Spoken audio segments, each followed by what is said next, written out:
న్యూస్కి స్వాగతం. ముందుగా ముఖ్యాంశాలు. గంగవరం మండలం కీలపట్ల సమైక్య 3 గ్రూప్ సభ్యుల ఆమోదం లేకుండా సంఘమిత్రను మార్చినందుకు గంగవరం వెలుగు ఆఫీస్ ముందు వెలుగు గ్రూప్ మహిళలు ధర్నా చేశారు. పాత సంఘమిత్రనే కావాలని, కొత్త సంఘమిత్ర మాకు అవసరం లేదని మహిళలు డిమాండ్ చేశారు. పొంగనూరులో చిన్నారి అస్ఫియా హత్యకు కారకులైన వాళ్ళని కఠినంగా శిక్షించాలంటూ పలమనేరులో ముస్లిం సోదరులు కొవ్వొత్తులతో ర్యాలీ నిర్వహించారు. పాలస్తీనాపై ఇజ్రాయెల్ చేస్తున్న దాడి మానవ హననానికి, ప్రపంచ శాంతికి ముప్పుగా మారుతోందని, తక్షణం ఈ యుద్ధాన్ని ఆపివేయాలని సిపిఐఎంఎల్ న్యూ డెమోక్రసీ తిరుపతి జిల్లా ప్రధాన కార్యదర్శి రాయపనేని హరికృష్ణ డిమాండ్ చేశారు.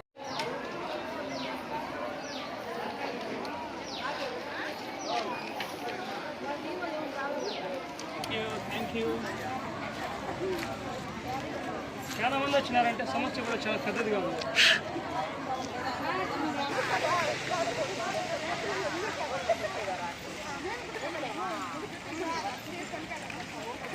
గంగవరం డ్వాక్రా మహిళలు నిరసన చేశారు. గంగవరం మండలం కీలపట్ల సమైక్య 3 గ్రూప్ సభ్యుల ఆమోదం లేకుండా సంఘమిత్రను మార్చినందుకు గంగవరం వెలుగు ఆఫీస్ ముందర వెలుగు గ్రూప్ మహిళలు ధర్నా చేశారు. పాత సంఘమిత్రనే కావాలని, కొత్త సంఘమిత్ర మాకు అవసరం లేదని మహిళలు ధర్నా చేశారు.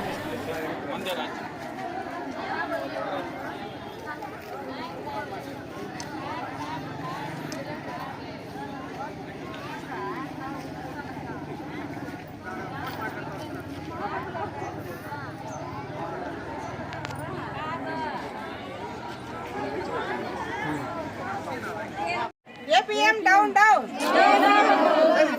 APM down down. APM down down. APM down down. APM down down. APM down down. APM down down. PD గారు రావాలి, మాకు న్యాయం చేయాలి. PD గారు రావాలి, న్యాయం చేయాలి. PD గారు రావాలి, మాకు న్యాయం చేయాలి. PD గారు రావాలి, మాకు న్యాయం చేయాలి. PD గారు రావాలి, మాకు న్యాయం చేయాలి. PD గారు రావాలి, మాకు న్యాయం చేయాలి. మా సంఘమిత్ర మాకు కావాలి. సంఘమిత్ర మాకు కావాలి. కొత్త సంఘమిత్ర మాకు వద్దు. కొత్త సంఘమిత్ర మాకు వద్దు. అందరూ చెప్పండి. కావాలి.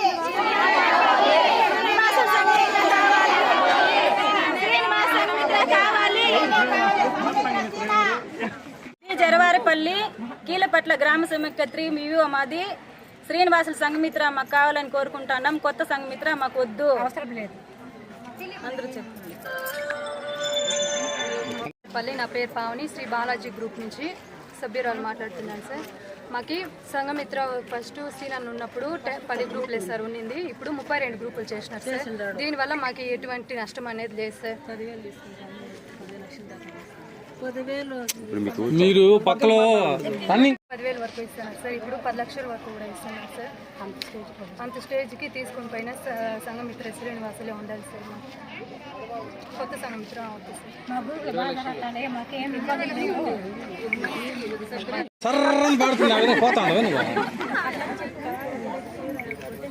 ఇప్పుడు చెప్పు. మాది పలమం జనార్పల్లి.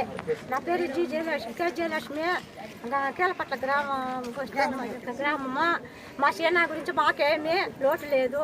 మాకు సేనానే కావాలో మేము కోరుకుంటున్నాము. ఈ గ్రూపులందరూ మాకు సేనాగా మేము ఎన్నుకుంటా ఉన్నాము. దానివల్ల మేమేమి అవకాశం మాకు లేదు. మాకు సేనానే కావాలా, 10 నేను చెప్తాను. తెలియదు సార్. కంప్లైంట్ పోలీసులు ఫోన్ ద్వారా పిలిచారా? ఫోన్ చేసి రమ్మా నీ మీద కంప్లైంట్ ఇచ్చినారు, నువ్వేవో లీటర్ అంటే బుక్స్ తెచ్చి అట్లా అని చెప్పిండారు సార్. వచ్చి సారే ఫోన్ చేసి మాట్లాడినాడు. వాళ్ళే వచ్చేసి ఎప్పుడు మాట్లాడతారో ఏపీఎం సార్తో ఎప్పుడు మాట్లాడతారో తెలియదు, సిఈ సార్తో ఎప్పుడు మాట్లాడతారో తెలియదు, కంప్లైంట్ ఎప్పుడు ఇచ్చినారో తెలియదు. మా ఊరు పెద్దల నిర్ణయం ఏమీ తీసుకోరు. మా ఊరు పెద్దలందరూ చేరి కూడా పిలిపించినారు, దండారు కొట్టిన ఎలా తీస్తారు? మేము అట్లా కూడా రిక్వెస్ట్ చేసి అడిగినాం సార్. ఏమమ్మా నువ్వు ఉండేట్టుగా ఉంటే అందరినీ అడుగు అని చెప్పిన అందరితో నేను మాట్లాడలేదు. పెద్దలకు చిన్నల్ని వాళ్ళంతా కాలు పట్టుకునే అంత అవసరం నాకు లేదు అనేసి నేను ఆ పాప ఇట్లా వ్యతిరేకంగా మాట్లాడింది. ఇప్పుడు ఇవన్నీ ఎవరు చేపిస్తుంది? మాకు తెలియకుండా చేపించుకుంటా ఉన్నారు వాళ్ళు. మాకు సీనానే కావాలి సంఘమిత్ర. వాళ్ళే రాసిచ్చినారా లేదా నీకు అర్థం కాదు ఇప్పుడు నీకు చెప్తున్నాను కదా రేపు వాళ్ళు రమ్మని చెప్పు ఆ పేరు వెళ్తే రమ్మని చెప్పు కాదమ్మా మీ ఊర్లోకి వినాయకుడి కాడికి వస్తారు ఆడే మాట్లాడు రేపు మీకోసం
పొంగనూరులో చిన్నారి అస్పియా హత్యకు గురైన కారణం వల్ల ఆమె మృతికి కారకులైన వాళ్ళని కఠినంగా శిక్షించాలి అంటూ పలమనేరులో కొవ్వొత్తులతో ర్యాలీ నిర్వహించారు ముస్లిం సోదరులు.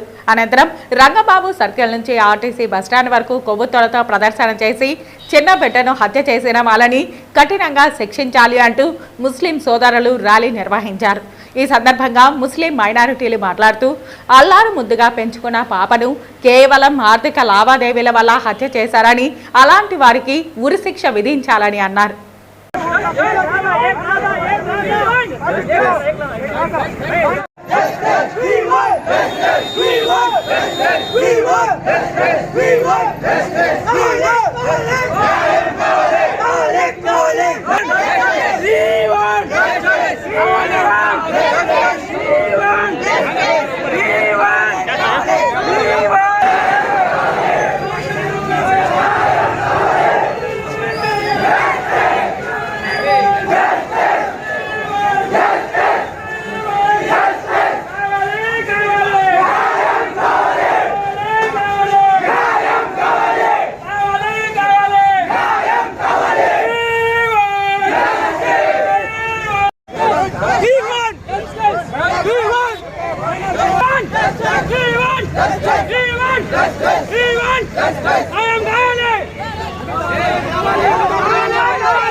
మీకు అందరికీ తెలిసిన విషయమే.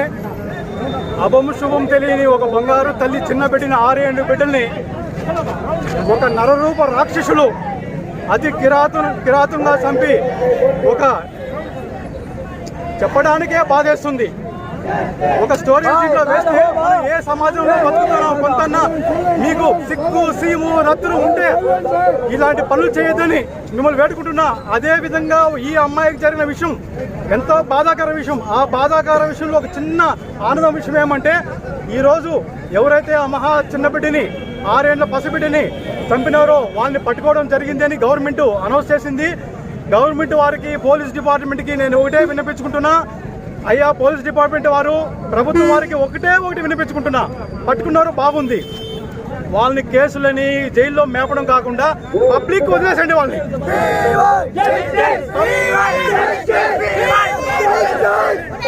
దయచేసి ఎవరైతే ఆ బిడ్డని ఆ చిన్న మహాతల్లిని ప్రాణం తీశారో వాళ్ళని పబ్లిక్ వదిలేసండి, లేదా పుంగునూరు నడి రోడ్లో వాళ్ళకి అందరూ ముందర శిక్ష ఇచ్చాలని నేను ఈ అందరి ద్వారా కోరుకుంటున్నాను.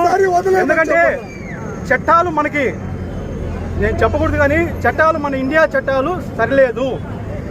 ఆడబిడ్డల మీద కన్నెత్తి చూడాలంటే కన్నులున్నా తీయాలి, చేతులున్నా నరకాలి. ఇది పబ్లిక్ లో జరగాలి.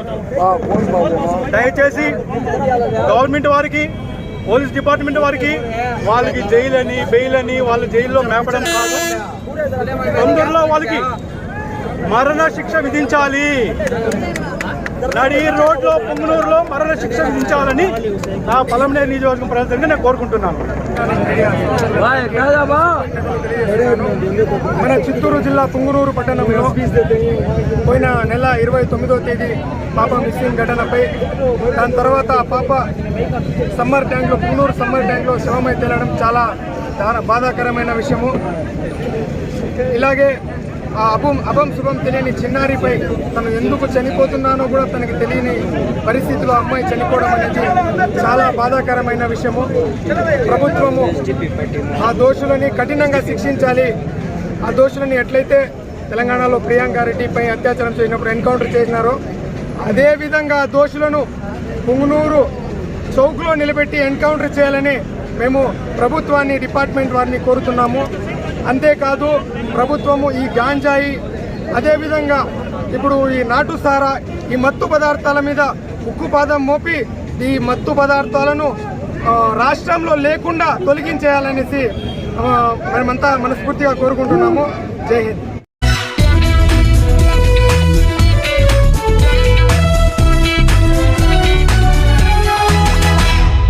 మీ డిసిగ్నేషన్ చెప్పి ఆ తర్వాత చెప్పండి. ఈరోజు ఇజ్రాయెల్ దురాక్రమణను ఖండిస్తూ సోమవారం తిరుపతి ఆర్టీసీ బస్టాండ్ వద్ద ఉన్న అంబేద్కర్ విగ్రహం ఎదుట వామపక్ష పార్టీల సంయుక్త ఆధ్వర్యంలో రాష్ట్ర వ్యాప్త ఆందోళన కార్యక్రమంలో భాగంగా నిరసన కార్యక్రమాన్ని నిర్వహించారు. ఈ సందర్భంగా రాయపనేని హరికృష్ణ మాట్లాడుతూ ఈ నెల 7వ తేదీ నాటికి పాలస్తీనాపై ఇజ్రాయెల్ చేసిన దాడి 1 సంవత్సరం అవుతుందన్నారు. దాదాపు లక్షల సంఖ్యలో ప్రజల ప్రాణాలు గాలిలో కలిసిపోయాయని, ఇందులో అమాయకులైన చిన్నారులు మహిళలు కూడా ఉన్నారని ఆవేదన వ్యక్తం చేశారు. కేవలం అమెరికా అండతో ఇజ్రాయెల్ సృష్టిస్తున్న మారణ హోమం యావత్ ప్రపంచానికి ముప్పుగా మారుతోందని ఆందోళన వ్యక్తం చేశారు.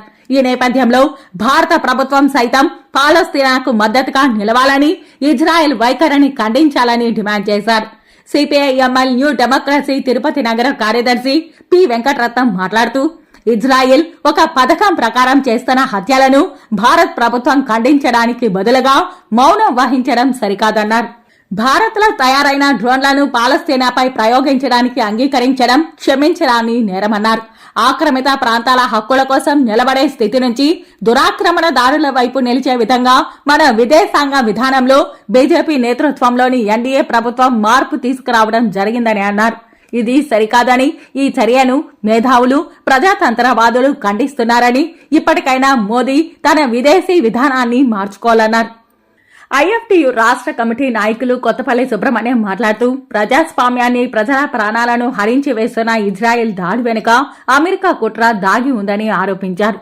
ఈ కార్యక్రమంలో ఆశా వర్కర్స్ యూనియన్ జిల్లా ప్రధాన కార్యదర్శి రాణి, మహిళా సంఘం నాయకురాలు శాంతి, IFTU నగర నాయకులు రుద్రగోపి, లోకేష్, PDSU నాయకులు Mahesh, Dhanashekar, auto workers union నాయకుడు మునికుమార్ తదితరులు పాల్గొన్నారు. నా మీద ఇజ్రాయెల్ జరుగుతున్నటువంటి దారుణమైన దాడిని తీవ్రంగా ఖండిస్తూ ఈరోజు నిరసన కార్యక్రమానికి చేసినటువంటి ప్రజానికానికి అందరికీ కూడా ధన్యవాదాలు. ఇంకోటి ఏంటంటే అమెరికా యుద్ధోన్మాదాన్ని ప్రోత్సహిస్తూ ఓడ మీద బిల్లు వాటంతో ఆయుధాలు అమ్ముకునే దానికోసంగా అటు ఇజ్రాయిల్ని, ఇక తైవాన్ని, అదేవిధంగా ఇక దక్షిణ కొరియాని, అన్ని దేశాలని కూడా రెచ్చగొడుతూ 3వ ప్రపంచ యుద్ధం వస్తే యథేచ్ఛగా ఆయుధాలు అమ్ముకునే దానికోసంగా దాని యుద్ధోన్మాద చర్యలకు పాల్పడుతుంది. దానికి సంబంధించి ఇజ్రాయెల్ ఈరోజు పాలస్తీనా మీద దాడులు జరిపి ఇప్పటికే 50,000 మందికి పైగా స్త్రీలు, పిల్లలు, సాధారణ ప్రజానికం చనిపోయిన విషయం మనకందరికీ తెలుసు. కాబట్టి ప్రపంచ శాంతి నెలకొనాలంటే ప్రపంచవ్యాప్తంగా ఉన్నటువంటి ప్రజలంతా కూడా ముక్త కంఠంతో ఖండించాల్సిన అవసరం ఎంతైనా ఉంది. భారతదేశం కూడా ఓడ మీద పిలువాటంగా ఉండే పద్ధతి మానుకొని నరేంద్ర మోడీ కేంద్ర ప్రభుత్వం పాలస్తీనానికి అనుకూలంగా ఇజ్రాయెల్కు వ్యతిరేకంగా నిలబడాలని చెప్పనేది కూడా నేను కోరుకుంటున్నాను. ఈ రోజుకి సరిగ్గా 1 సంవత్సరం క్రితం 2023 అక్టోబర్ 7వ తేదీన అమెరికా అండతో, అమెరికా ఒత్తిడితో ఇజ్రాయెల్ అనే దేశం పాలస్తీనా పైన దాడి ప్రారంభించింది. మనకందరికీ ఒక విషయం గుర్తుండాలి. ఇప్పటికి పాలస్తీనా భూభాగం 86% భూభాగం ఇజ్రాయెల్ చేతిలోకి వెళ్ళిపోయింది. అయినా ఇజ్రాయెల్ యొక్క ధన దాహం ఇంకా తీరలేదు. ఇప్పటికి 42,000 మంది మహిళలు, చిన్నపిల్లలు చంపివేయబడ్డారు. మరో 66,000 మందికి పైగా చెత్తగాత్రులై వాళ్ళ జీవితాలు దాదాపు దుర్భరమైనవి. వీటన్నిటికీ అత్యంత ప్రధానమైన కారణం ప్రపంచ పోలీసుగా, ప్రపంచ ఉన్మాదిగా, ప్రపంచ ఉగ్రవాదిగా ఉన్నటువంటి అమెరికా వీటన్నిటికీ ప్రధానమైన కారణం. అమెరికా పెత్తనం ప్రపంచవ్యాప్తంగా ఈరోజు ఒకవైపు కొనసాగుతూ ఉంది. మరొక వైపు తగుదనమ్మ అంటూ రష్యా కూడా తన పెత్తనం కొనసాగించే ప్రయత్నం చేస్తూ ఉంది. ఈరోజు మరలా మూడవ ప్రపంచ యుద్ధం వచ్చే పరిస్థితులు కనిపిస్తున్నాయి. అనేక వస్తువుల ధరలు విపరీతంగా పెరిగిపోతున్నాయి. 12 సంవత్సరాల క్రితం క్రూడ్ ఆయిల్ బ్యారెల్ ధర $107. ఈరోజు $101, $6 ఇంకా తగ్గింది. కానీ 11 సంవత్సరాలకు పోలిస్తే ఈరోజు పెట్రోల్, డీజిల్ ధరలు ఎక్కువైనాయి. కాబట్టి ఇక్కడ రాష్ట్ర ప్రభుత్వాలు, ఆ విధంగా కేంద్ర ప్రభుత్వం కనుసరణలో చేస్తున్న ఈ విధానాలకు వ్యతిరేకంగా ఈరోజు ప్రపంచవ్యాప్తంగా ఉన్నటువంటి శాంతి కాముకులందరూ ఒకటై గాజా, పాలస్తీనాకు అండగా నిలబడాలని వామపక్షాలు ఇచ్చిన పిలుపులో భాగంగా మా CPIML న్యూ డెమోక్రసీ, అదేవిధంగా CPIML పార్టీలు, AIFTU, IFTU సంఘాలన్నీ కూడా మద్దతునే. భవిష్యత్తులో మరింత పెద్ద ఎత్తున దేశవ్యాప్తంగా ప్రజానికి మద్దతు కూడగడతామని చెప్పి ఈ సందర్భంగా తెలియజేస్తాం.